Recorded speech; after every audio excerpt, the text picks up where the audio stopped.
ልጆቻችንን አንዳንድ ጊዜ በውስጣቸው ያለውን ጸጋ በውስጣቸው ያለውን ጥበብ እግዚአብሔር ያስቀመጠውን ነገር በመንፈስ ሆነን አስተውለን እንገረማለን ከነሱ እንማራለን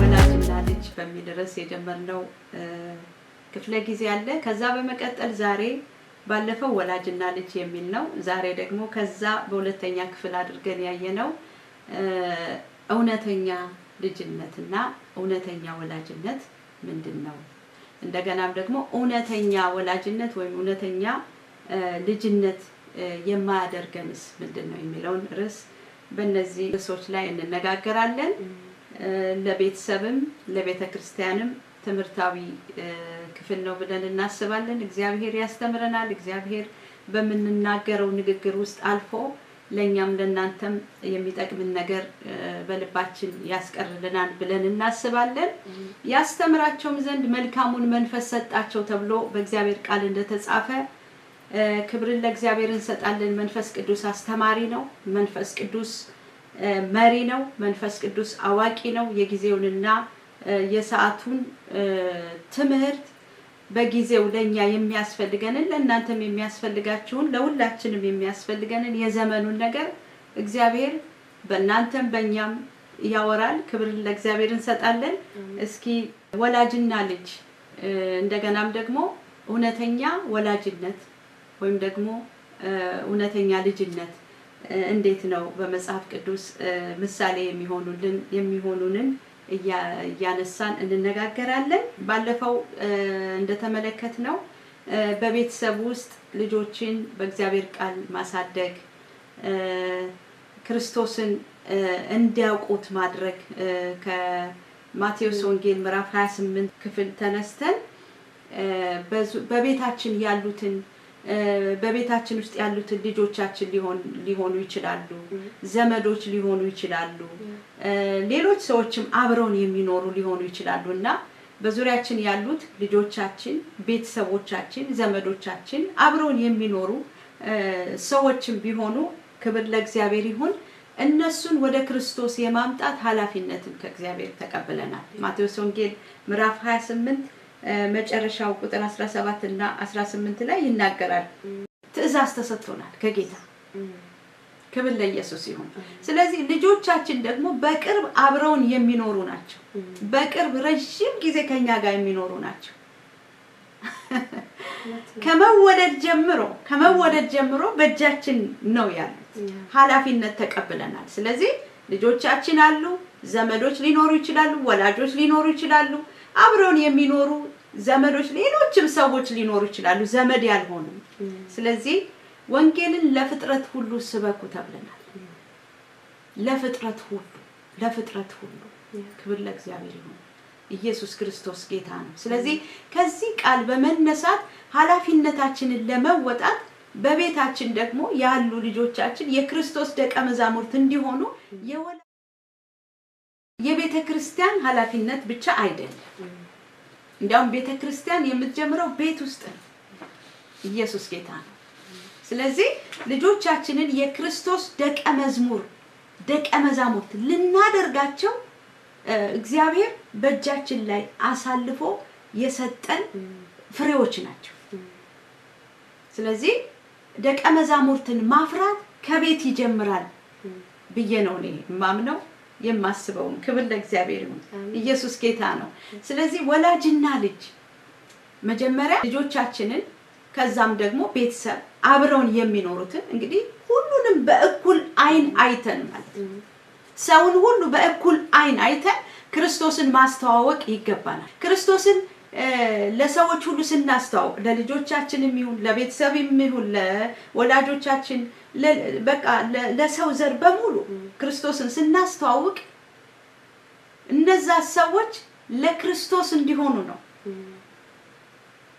ለኛ እንዲሆኑ አይደለም ኢየሱስ ጌታ ነው የኛም ናቸው ግን በዋናነት የክርስቶስ ንብረት እንዲሆኑ የክርስቶስ ደቀ መዛሙርት እንዲሆኑ ስለዚህ ወላጆች በልጆቻችን ላይ ኃላፊነት ተሰጥቶናል ማለት ነው ያንን ለማድረግ ደግሞ ያው እንግዲህ ከልጅነት ገና ከመወለዳቸው ጀምሮ የምንሰራው ስራ መኖር አለበት ማለት ነው። ከዛ ተነስተን ባለፈው ወላጅና ልጅ በሚል እንደገናም ደግሞ በትምህርቷ በጣም ጥሩ ውጤት የምታመጣ ስለሆነች እንዴት ባላንስ አድርጋ ጌታንም እንደምታገለግል ከጌታ ጋር ያላትን ህብረት እንደገናም ደግሞ ትምህርቷን እንዴት ባላንስ አድርጋ በሁሉ ነገር ውጤታማ እንዴት እንደሆነች ከሷ ባለፈው ሰምተናል። ክብር ለእግዚአብሔር ይሁን።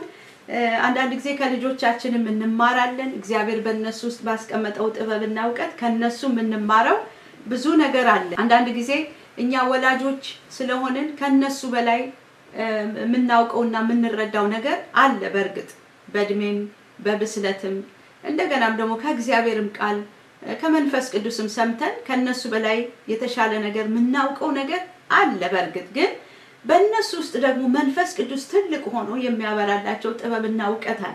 ከነሱም ህይወት ደግሞ ብዙ ትልልቅ ነገሮችን እንማራለንና በዙሪያችን ያሉትን ልጆቻችንን አንዳንድ ጊዜ በውስጣቸው ያለውን ጸጋ በውስጣቸው ያለውን ጥበብ እግዚአብሔር ያስቀመጠውን ነገር በመንፈስ ሆነን አስተውለን እንገረማለን፣ ከነሱ እንማራለን።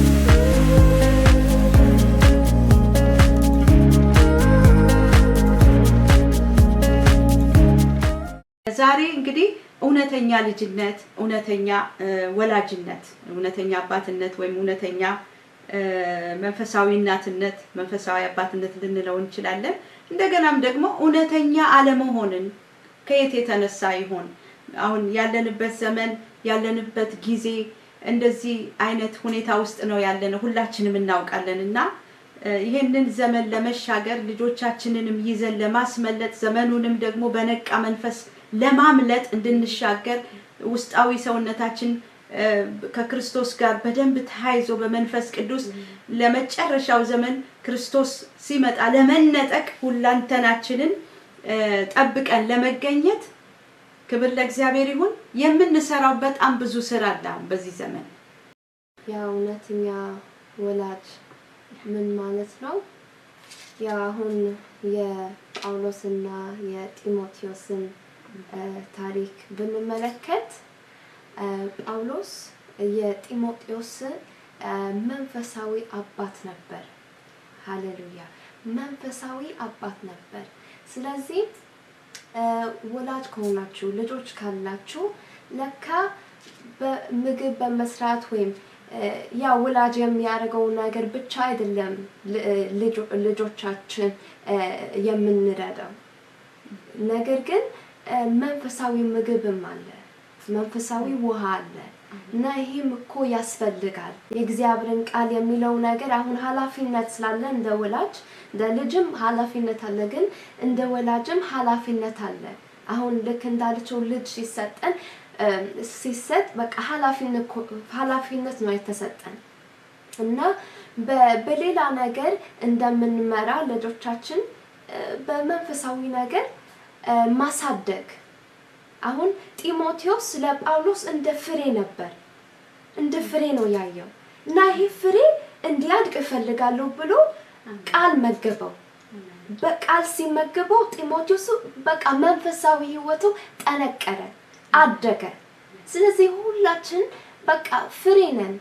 አሜን። ልጆቻችሁ ፍሬ ናቸው። ጳውሎስ ጢሞቴዎስን የመጀመሪያ ጊዜ ባገኘው ወቅት ወደደው፣ ፈለገውና በውስጡ ያለውን ጸጋ በመረዳት ከሱ ጋር እንዲያገለግል ወሰደው ማለት ነው። ክብር ለእግዚአብሔር ይሁን። አሜን። የጢሞቴዎስ እናት አማኝ ነበረች፣ አይሁዳዊ አማኝ ነች። እንዳውም ግብዝነት የሌለበት እምነት አንተ ውስጥ አለ ያለ ሁለተኛ ጢሞቴዎስ ምዕራፍ 1 ላይ ይናገራል። ግብዝነት በቃ የማስመሰል እምነት ሳይሆን እውነተኛ የሆነ እምነት ነው አንተ ውስጥ ያለው። እንዲያው ይሄ እምነት በእናትህም ውስጥ እንደገናም ደግሞ በአያትህም ውስጥ እንዳለ አውቃለሁ ይላልና ጢሞቴዎስ ከእናቱም የተማረው ከአያቱም የተማረው ከቤተሰብ የተማረው እምነት ህይወት እንደነበረ ፊልጵስዩስ ምዕራፍ 2 ላይ በጣም ይናገራል ስለ ጢሞቴዎስ። ክብር ለእግዚአብሔር ይሁን። እውነተኛ ልጄ ይለዋል። በመንፈስ የወለድኩት ልጄ ነው ይላል። እንደገናም ደግሞ እውነተኛ ነው በቃ እውነተኛ ልጅ እንደነበረ ለጳውሎስ ክብር ለእግዚአብሔር ይሁን። ጢሞቴዎስ ለጳውሎስ ታማኝ ልጁ እንደነበረ አባት ልጅ ለአባቱ እንደሚያገለግል እኔን አገለገለ ብሎ ነው የመሰከረለት። እና በፊልጵስዩስ ላሉ ቅዱሳን ደብዳቤ ሲጽፍ ስለ ጢሞቴዎስ የተናገረው ቃል ለዚህ ምሳሌ ሊሆነን ይችላል። ጢሞቴዎስ ግብዝነት የሌለበት እምነት በውስጡ ነበር። ስለዚህ ጢሞቴዎስ ከቤተሰብ የወሰደው ዕውቀት አለ ስለ ጌታ ስለ እግዚአብሔር ስለ ቃሉ። እንደገናም ደግሞ ጳውሎስ አሳድጎታል በመንፈሳዊ ህይወቱ በአገልግሎቱም ያለውን ጸጋ ያበረታታ አሳድጎታል። ክብር ለእግዚአብሔር ይሁን። ፊልጵስዩስ ምዕራፍ 2 ላይ ስለ ጢሞቴዎስ የሚናገረው ክፍል በጣም ልቤን ይነካኛል። ምክንያቱም ሐዋርያው ጳውሎስ ስለራሱ ሲናገር በጣም በብዙ ሁኔታ ውስጥ እንዳለፈ ይናገራል። የደረሰበትን ስለ ወንጌል የከፈለውን ዋጋ የሚያልፍበትን የገጠመውን ነገር ብዙ ይናገርና የገጠሙት ደግሞ ትክክለኛ ያልሆኑ ሰዎች እውነተኛ መንፈሳዊ ልጆች ያልሆኑ እንደገጠሙትና በእነርሱ ስጋት እንደነበረበት ይናገራል። ስለ ጢሞቴዎስ ሲናገር ግን እንደዛ ነበር። ፊልጵስዩስ ምዕራፍ 2 ላይ ከቁጥር 19 ጀምሮ ነገር ግን ኑሯቸውን ሳውቅ እኔ ደግሞ ደስ እንዲለኝ ፈጥኜ ጢሞቴዎስን ልልክላችሁ በጌታ በኢየሱስ ተስፋ አደርጋለሁ ይልና እንደርሱ ያለ ስለ ኑሯችሁ በቅንነት የሚጨነቅ ማንም የለኝም ይላል ሐዋርያው ጳውሎስ። ስለ ኑሯችሁ በፊልጵስዩስ ስላሉ ቅዱሳን ስለ ኑሯቸው በቅንነት ከልቡ የሚጨነቅ ጳውሎስን ወክሎ ማለት ነው። የጳውሎስን ቪዥን ይዞ የጳውሎስ ቪዥን ምን ነበር? ወንጌል ነበር። ክርስቶስ ኢየሱስ የሰጠውን ወንጌል ያንን ወንጌል በመረዳት ጢሞቴዎስ ጳውሎስን ይደግፈው ነበር። ክብር ለእግዚአብሔር ይሁን። የጳውሎስ ሸክም የጢሞቴዎስ ሸክም ነበር። ልጅ ለአባቱ እንደሚያገለግል ከኔ ጋር ሆኖ ለወንጌል እንደ አገለገለ ልጅ ለአባቱ እንደሚያገለግል ጢሞቴዎስ ስለ ወንጌልና ወንጌልን ከጳውሎስ ጋር አገለገለ። በጣም የሚገርም ነው። ለዚህ ነው እውነተኛ ልጅ ያለው ወንጌል የገባው ነው። እውነተኛ ልጅነት እንግዲህ ወንጌል የገባው ክርስቶስ የገባው ነው። ክብር ለእግዚአብሔር ይሁን። ልጅ ለአባቱ እንደሚያገለግል ከኔ ጋር ሆኖ ለወንጌል እንዳገለገለ መፈተኑን ታውቃላችሁ። ሁለተኛ ጢሞቴዎስ ላይ ሐዋርያው ጳውሎስ ጢሞቴዎስን የሚለውና የሚመክረው ብዙ ነገር አለ። እውነተኛ ልጅነት ግብዝነት በሌለው እምነት ማለት ነው። ክርስቶስን በእውነተኛ ልብ የሚከተል ወንጌል የገባው ክርስቶስን የሚከተል እንግዲህ እውነተኛ ልጅነት ከምን ይመጣል ስንል እውነተኛ የሆነውን ወንጌል በመረዳት እና ወንጌልን በመከተል በቅንነት በእውነት በመንፈስ የሆነ ማለት ነው። በጢሞቴዎስ ታሪክ ምንድነው የምናየው? እውነተኛ ልጅ ነበርና ታማኝ ነበር። በጣም ታማኝ ነበርና ታማኝ የነበረው ለእግዚአብሔር ስራ ነው። አሜን ሃሌሉያ። ለጳውሎስ ብቻ ሳይሆን ጳውሎስ የእግዚአብሔርን ስራ ስለሚሰራ ታማኝ መሆን ቻለ። ሃሌሉያ። ባለፈው ስንነጋገር ምን ነበር? እግዚአብሔር ንጉሳችን ሲሆን እሱ የሚለው ነገር እናደርጋለን። እሱን መከተል እንችላለን፣ እሱንም መታዘዝ እንችላለን። ሃሌሉያ። ስለዚህ የጢሞቴዎስ ጌታ የጢሞቴዎስ ንጉስ ኢየሱስ ክርስቶስ ነበር። ስለዚህ የሱን ስራ ለመስራት ታማኝ ነበር። ስለዚህ ለእግዚአብሔር ስራ ታማኝ ነበር ማለት ነው። ለእግዚአብሔር ስራ ታማኝ ስለሆነ ጳውሎስን መርዳት ቻለ። ምክንያቱም ለእግዚአብሔር ስራ ታማኝ ነበር። እግዚአብሔርን እየታዘዘ ነበር። ውሸተኞች ወንድሞች ነበሩኝ ይላል ጳውሎስ ሲጽፍ። እና ለምንድን ነው እንደሱ የሚለው? ምክንያቱም እግዚአብሔር ቃል ምን ይላል በማቴዎስ 16 ቁጥር 24 በቃ ኢየሱስን የምንወድ ከሆነ ራሳችን መካድ አለብን። ኢየሱስን መከተል ከፈለገን የራሳችን የነፍሳችን ፍላጎት በቃ እሱም መካድ አለብን። ምክንያቱም የኢየሱስን ፈቃድ ነው የምንፈጽመው። ሃሌሉያ። ስለዚህ ራሱን ክዶ ጢሞቴዎስ ራሱን ክዶ ኢየሱስን ተከተለ። ነገር ግን ሌሎቹ ራሳቸውን ገና አልካዱም። ወንጌል ለካ አልገባቸውም ነበር። ጢሞቴዎስ ዕውቀት ስለነበረው ከልጅነቱ እናቱም ጳውሎስም እነሱን የሚያውቁትን ኢየሱስ ለሱም ሼር ስላደረጉት በሱ ዕውቀት ተመላለሰ፣ አደገ፣ በመንፈሳዊ ህይወቱ አደገ። እውነተኛ ልጅነት ክርስቶስን ከማወቅ የሚመጣ ነው። ክርስቶስን በመረዳት ራስን በመካድ ማለት ነው። ራሱን የካደ የነፍሱን ፈቃድ የተወ ነው እንግዲህ ክርስቶስን መከተል የሚችል ነው። መንፈሳዊ አባቱን ወይ መንፈሳዊ እናቱን ወይ ደግሞ መንፈሳዊ ወላጁን ማገልገልና መደገፍ አብሮ መቆም እኩል መቆም የሚችለው ማለት ነው። በአንድ ልብ ለመስራት ክብር ለእግዚአብሔር ይሁን። እንግዲህ ራሳችንን ሳንክድ ወይም ደግሞ የክርስቶስ ኢየሱስ እውነተኛ ደቀ መዝሙር ሳንሆን እውነተኛ ልጅነት የለም፣ እውነተኛ ወላጅነት ማለት ነው። እውነተኛ ወላጅነት ወይም እውነተኛ ልጅነት የሚመጣው ክርስቶስን በትክክል በመረዳትና እውነተኛ የክርስቶስ ደቀ መዝሙር መሆናችን ነው። እንግዲህ ወደ ጌታ የምናመጣቸው ሰዎች እውነተኛ ደቀ መዛሙርት የማድረግ ኃላፊነት አለብን ማለት ነው። እውነተኛ ደቀ መዝሙር የምናደርጋቸው ራሳቸውን እንዲክዱና ክርስቶስን እስከመጨረሻ ድረስ ከሞት ድረስ ታማኝ ሆነው እንዲከተሉት በደንብ አድርገን ማስተማር አለብን ማለት ነው። ያዘዝኳችሁን ሁሉ እያስተማራችኋቸው እኛ የተማርነውን የገባንን እውነት እኛ መጀመሪያ እውነተኛ ደቀ መዝሙር መሆን አለብን። ወላጅነት ይህንንም ይጠይቃል። እውነተኛ ደቀ መዝሙር ነኝ ወይ? ለምሳሌ የሩትና የኦርፋን የኑሃሚንን ታሪክ ስናስታውስ ኦርፋና ሩት ኑሃሚንን እንዴት ነበር የተከተሉት? የሩትን ልብ ስናይ ኑሃሚንን እስከመጨረሻ ድረስ ልትከተላት ወስና ነበር። አገሯን፣ ምድሯን፣ ቤተሰቦቿን፣ ዘሮቿን ትታ የኑሃሚንን ምድር ለመሄድ አብራት ለመውጣት ጨክና ነበር፣ ወስና ነበር። ጨካኝ ሴት ነበረች። ግን ያስጨከናት ምን ነበር? እግዚአብሔርን መፈለጓ። የኑሃሚንን አምላክ እግዚአብሔርን አምላኬ ነው ብላ ስላመነች ነው እስከ መጨረሻ ያወሰነችው። ኦርፋ ግን እንደዛ አልነበረች። ስለዚህ የኦርፋና የሩት ህይወት በጣም የተለያየ ነው። ጳውሎስና ጢሞቴዎስ ለመሆን ጳውሎስና ጢሞቴዎስነትን ለማግኘት ወንጌልን ለመስራት እውነተኛ ደቀ መዝሙርነት ያስፈልጋል። እና ተቃለለው ምን ማለት ነው? ጳውሎስ የጢሞቴዎስ መንፈሳዊ አባት ነበር። ሃሌሉያ። እና በጳውሎስ ህይወት የምናየው እኛ ራሳችን ስናነብ እኮ ክርስቶስን ነው የምናየው። ሃሌሉያ።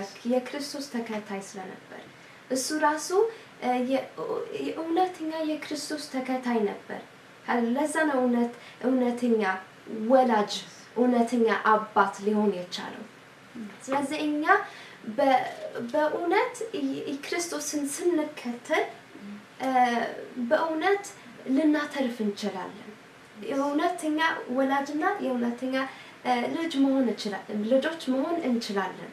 የደም ችግር የነበራት ሴት የኢየሱስ በቃ ፈውስ ማድረግ እንደሚችል ሰምታ እሱን እስከምትነካ ድረስ በጣም ትጥር ነበር። ሰምታ አመነች። ሃሌሉያ። እምነት በመስማት ነው፣ መስማትም በእግዚአብሔር ቃል። ሃሌሉያ። ስለዚህ እኛ ራሳችን ይሄ ነው ምንጩ። የጳውሎስ ምንጭ እኮ ክርስቶስ ነበር። የጢሞቴዎስ ምንጭ ክርስቶስ ነበር። ሃሌሉያ እና ክርስቶስ ሲገባን ሃሌሉያ እኛ እሱን መከተል እንችላለን እሱ ሲነግስብን እሱን መከተል እንችላለን እሱን መታዘዝ እንችላለን ሃሌሉያ ሁሉን ነገር ትተው እንዴት ተከተሉት የምናገኘው ነገር ከዚህ ዓለም በላይ ነው ብለው ገብቷቸው ኢየሱስን ተከተሉት ሃሌሉያ ስለዚህ ዛሬ ቆራጥ መሆን አለብን ለከንደሩት ሁሉ ጊዜም ሁለት መንገድ አለ የኦርፋ መንገድ ወይ ሩት መንገድ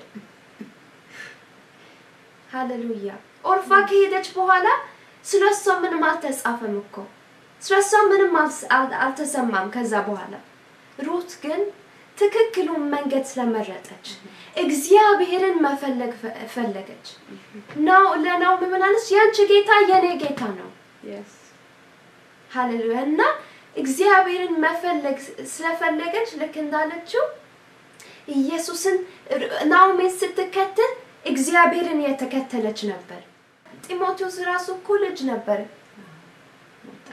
ወጣት ነበር ነገር ግን እግዚአብሔር ከሱ ጋር ነበር ሃሌሉያ ስለዚህ ክርስቶስ ሲገባን ሁሉን ነገር መተው እንችላለን ራሳችን መካድ እንችላለን ስለዚህ ኢየሱስ ምን አለ እኔን መከተል ከፈለጋችሁ ሁሉን ነገር መተው አለባችሁ ሁሉን ነገር ስትተው እኔን መከተል ትችላላችሁ ሃሌሉያ በሙሉ ልብ እሱን መከተል እንችላለን ሌላ ነገር ሳናስብ ይሄ ቀረብኝ ብለን ሳናስብ ኢየሱስ ሙሉ በቃ መከተል እንችላለን ሙሉ ለሙሉ ክርስቶስ ሲገባ ሙሉ ለሙሉ እሱን መከተል እንችላለን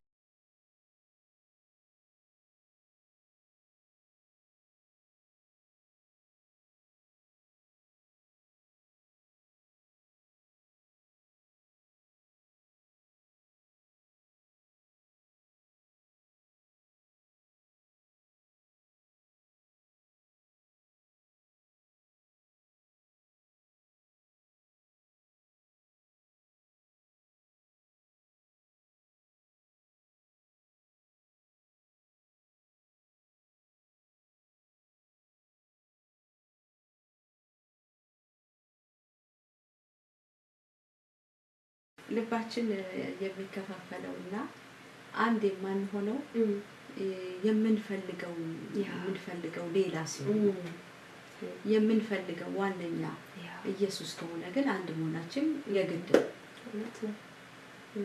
ከኢየሱስ ሌላ ወይም ከኢየሱስ በላይ ሌላ የምናስቀድመው ነገር ከሌለ አንድ የማንሆንበት ምክንያት የለም አንድ ያልሆንበት ምክንያት ካለ ግን ፍላጎታችን ሌላ ምን ፈልገው አለ ማለት ነው ወይም ከክርስቶስ ሌላ አስቀድመን ምን ፈልገው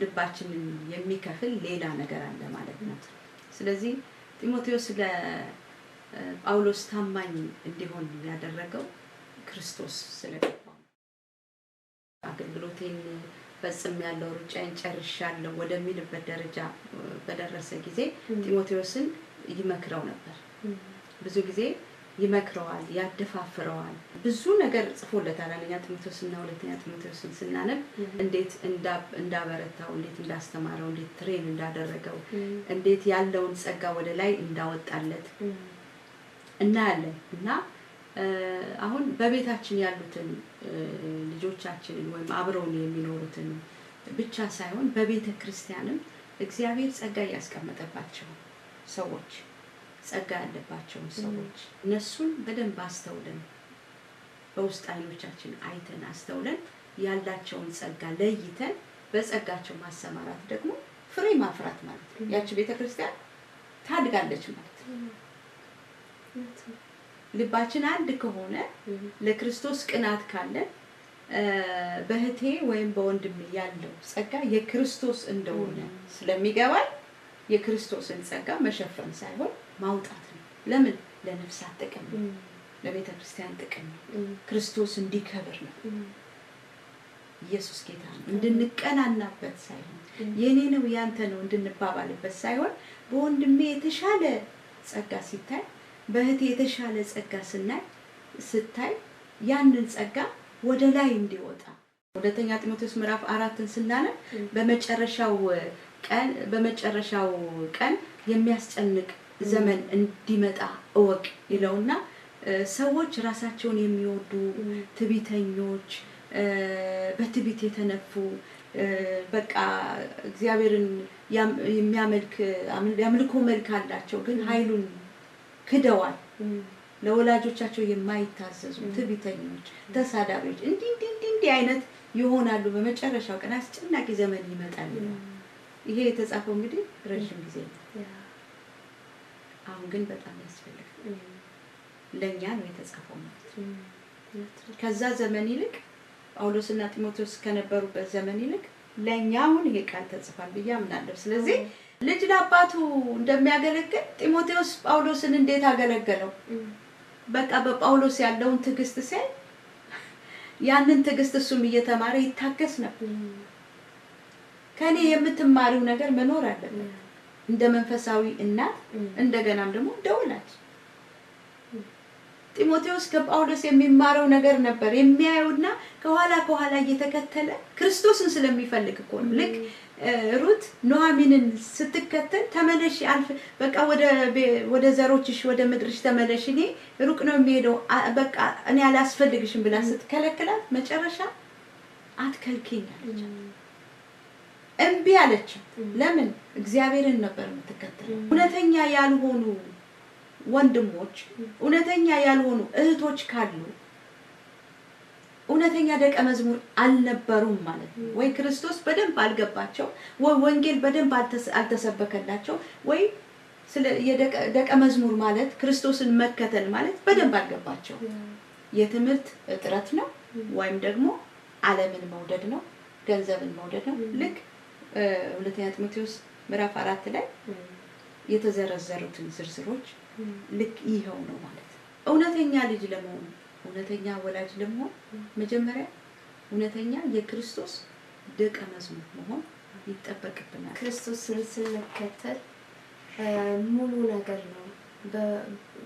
ነገር ነው የሚሰጠን ሃሌሉያ ሙሉ ባርኮት ይሆንልናል ግን ምርጫ ነው ሃሌሉያ ምርጫ ስለሆነ ኢየሱስን እፈልጋለሁ ኢየሱስን እመርጣለሁ ካለን ሌላ ነገር መተው አለብን የራሳችን ፍላጎት ትተን ክርስቶስን መከተል አለብን ሃሌሉያ ልክ እንደ ጢሞቴዎስ በወጣትነቱ ገብቶት ክርስቶስን ገብቶት በአንድ ልብ ሆነው መስራት ቻሉ ሃሌሉያ ስለዚህ ልክ እንዳልሽው ቤተክርስቲያን በቤታችን ውስጥ ነው የሚጀምረው